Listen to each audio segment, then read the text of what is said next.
La palabra con nosotras, con nosotros. Una reflexión de la palabra cotidiana en diálogo con el acontecer de la comunidad universitaria.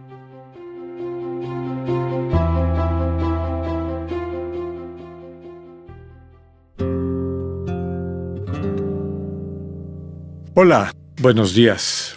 Bienvenidas, bienvenidos a la palabra con nosotras, con nosotros. Hoy jueves 7 de diciembre, seguimos en la primera semana de Adviento. Hoy tenemos el recuerdo de otro gran obispo de la Iglesia, San Ambrosio, que nace en la ciudad de Trèveris. Vivía en Milán cuando fue elegido como obispo de esa ciudad, en la cual finalmente dio un gran testimonio de lo que significa ser un pastor cercano a su gente, ¿no? En aquel entonces, la capital del Imperio Romano Occidental se movía mucho, dependiendo de la situación, tanto de las invasiones y las guerras, pero sobre todo también por la afinidad local o cultural del emperador en turno. Y durante un tiempo Milán fue la capital del imperio. Y como suele pasar, el poder civil quería imponerse, hacer la iglesia a su manera.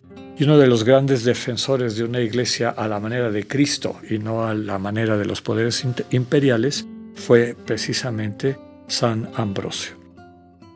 Fue un gran catequista, es decir, un gran traductor en una pedagogía, en una didáctica clara, sencilla, accesible de los misterios de la fe al pueblo, ¿no?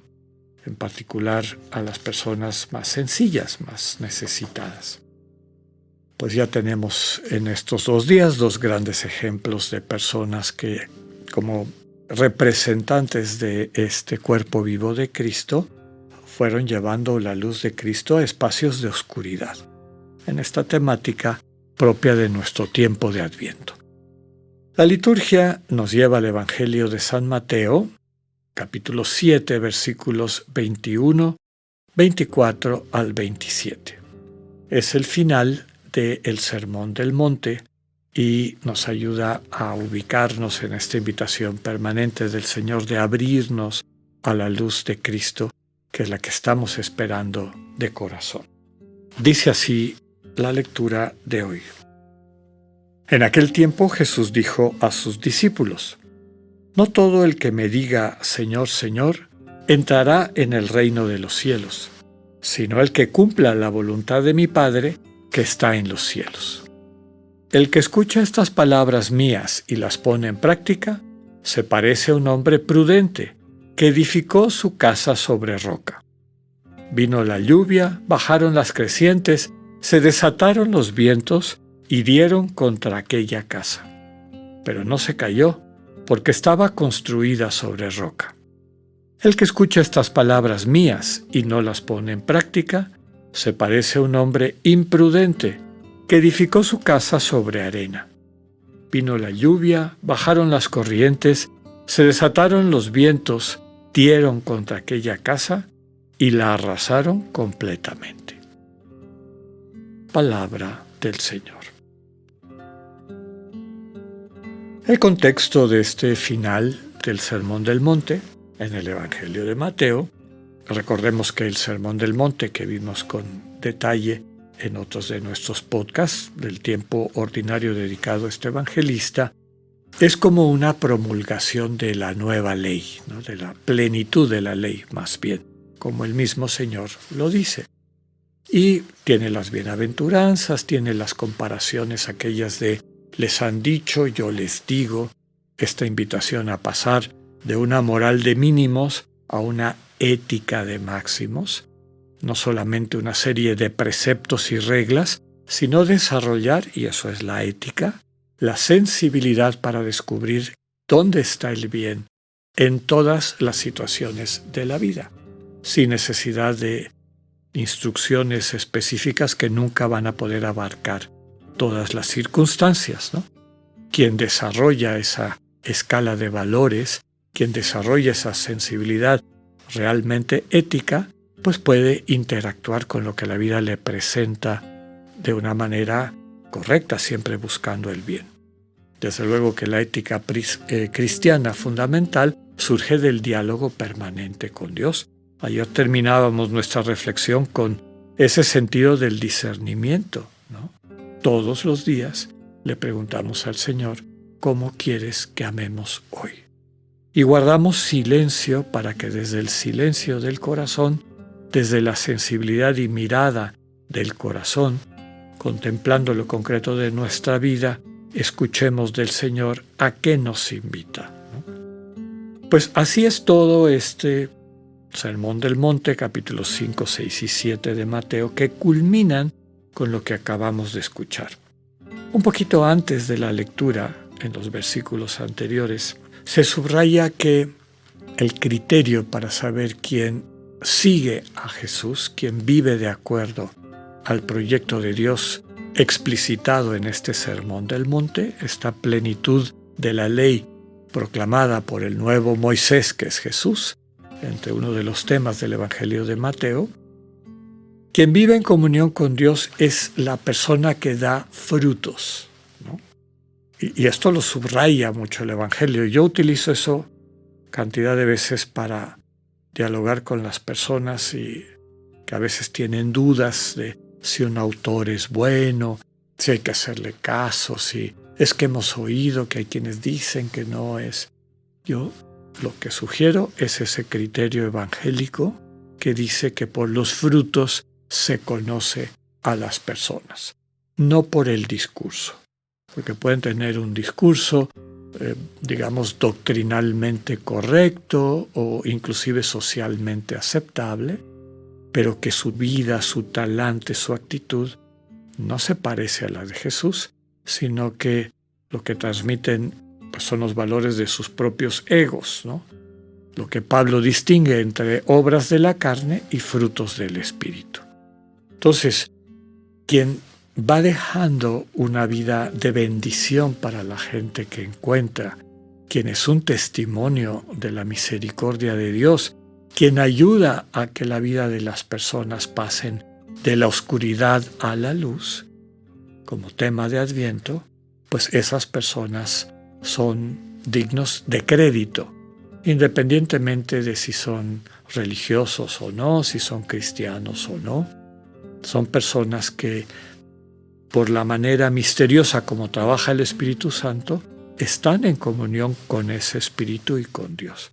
Y no toda persona que tiene un discurso religioso realmente está vinculado con Dios. Y para eso están los criterios de los que habla Pablo. Gente que no es compasiva, gente que no es tolerante, gente que más bien se presenta con una actitud soberbia, que maltrata a las demás personas de palabra y de gesto, de acción, pues independientemente de su discurso y del título que tengan, no viven vinculados a Dios y al Espíritu. Y para reforzar eso, sigue en este final del Sermón del Monte lo que acabamos de escuchar. No se trata de decir Señor, Señor, sino de haber cumplido, es decir, de haber acogido la voluntad del Padre, que es la construcción de una comunidad de amor centrada en Cristo y en el talante, es decir, en el estilo del Señor. Una comunidad donde se va en búsqueda de quienes están al margen, se le da un lugar principal a esas personas, se vive como aquel que sirve, ¿no? Y las autoridades y las personas que tienen responsabilidad dentro de esa comunidad, pues están en medio de esa comunidad sirviéndola, apoyándola, digamos, fortaleciéndola, ¿no? Cumplir la voluntad del Padre, recordando la lectura que meditábamos ayer, es gastarme los dones y talentos que Dios me ha dado, compartiéndolos con mis hermanos y hermanas, alimentándoles no solamente corporalmente, con todo lo que tiene de importancia eso, sino sobre todo su espíritu y su dignidad, tratando a la gente respetando su dignidad de hijos e hijas de Dios. Entonces no se trata de decir Señor, Señor, sino de vivir de acuerdo al proyecto de Dios.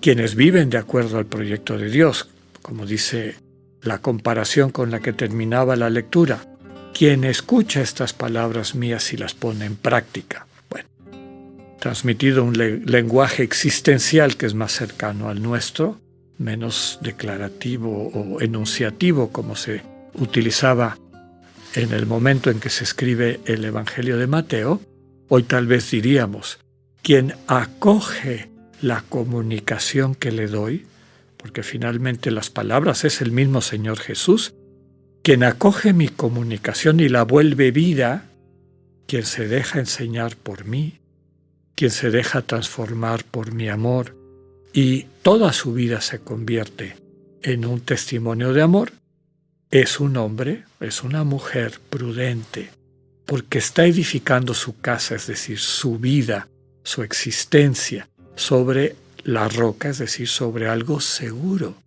La vida te puede tirar cualquiera de sus caos, que pues basta voltear para ver que continuamente estamos expuestas a situaciones difíciles, simbolizadas por la lluvia, las crecientes, los vientos de los que nos habla esta parábola, ¿no? Pero esa casa no se cae, porque está construida sobre la roca. ¿Cuál es la roca? La roca es la relación de amor con Cristo, amor que nos modela, que nos ajusta para que seamos justamente lo que estamos llamados a ser, imagen de Dios en una semejanza cotidiana en todo lo que decimos y hacemos para transparentar el Dios revelado en Cristo. Quien no hace eso, aunque diga Señor, Señor, sea de golpe de pecho, etcétera, etcétera, practique infinidad de acciones piadosas, es decir, devotas, si no construye sobre el amor vinculado a Cristo, pues como la propia experiencia nos lo muestra, la vida se lo va a comer. Va a llegar la lluvia, crecientes, vientos, etcétera, y cuando dan contra aquella casa, contra aquella vida, terminan arrasándola completamente. Estamos en Adviento, pidámosle al Señor la gracia de que sea esta relación de cercanía íntima con el Señor, esta luz que solamente Cristo nos puede transmitir, la que vaya transformándonos en buena noticia y así podamos dar buenos frutos. Que tengan un buen día, Dios con ustedes.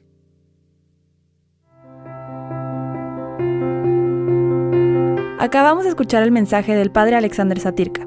Escúchalo de lunes a viernes a las 8:45 de la mañana por radioiberoleon.com, a través de nuestra app gratuita para iOS y Android o por Spotify. Esta es una producción de Radio Ibero León en colaboración con el ITESO, Universidad Jesuita de Guadalajara.